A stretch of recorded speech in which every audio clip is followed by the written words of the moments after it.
Mwebale nnyo basebo ne banyabo. Tusinkanye team okuva e Washington nga bali wamu ne ambassador wa United States wana Uganda ng'abazze okwekennenya ddala okakasa amawulire ge babadde bafuna n'ebimu bye babadde beerabirako mu mikutu egy'amawulire n'emikutu emirala ku bibadde birabibwa n'ebyogerwa mu kulinnyira ebyobuntu by'obuntu, okulinnyira enfuga ey'amateeka n'enfuga eya demokrasiya.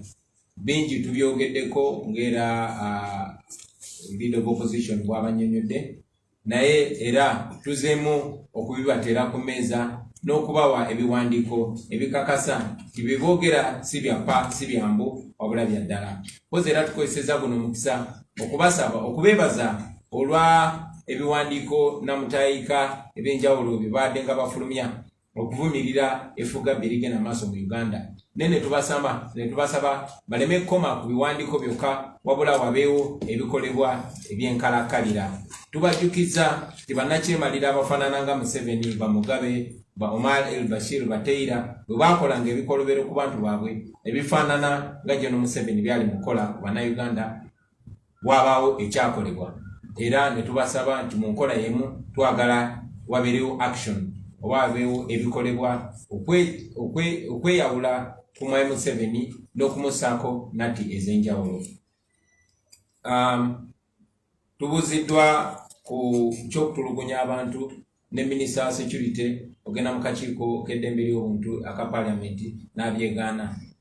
Munajjukira nti nange bwe nali nga nkyali member wa Parliament nali ntuula akakiiko ak'eddembe ly'obuntu era twayita Minister wa Security, naye nga bw'eri nkola yaabwe boogera na lujeregerero bagenda maaso n'okugenda okukyalira zi safe houses gye baali batulugunyiza abantu. Okutulugunya abantu okwo tekuggwangawo, kukyagenda maaso n'olunaku lwa leero, naye nga bwe mumanyi nti tufugibwa ku mudumu gwa mundu, ate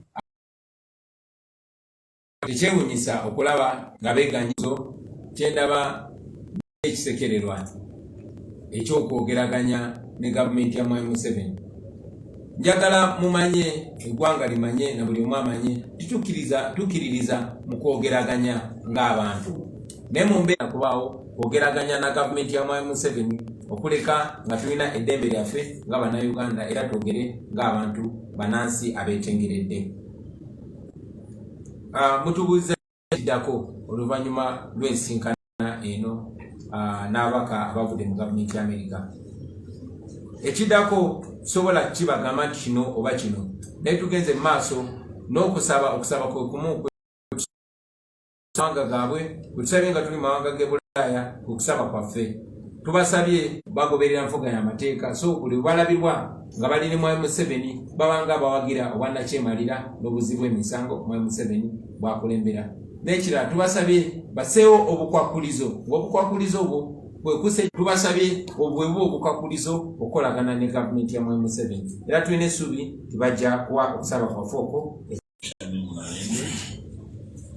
Minister for Justice, of course the Chief Whip in tow,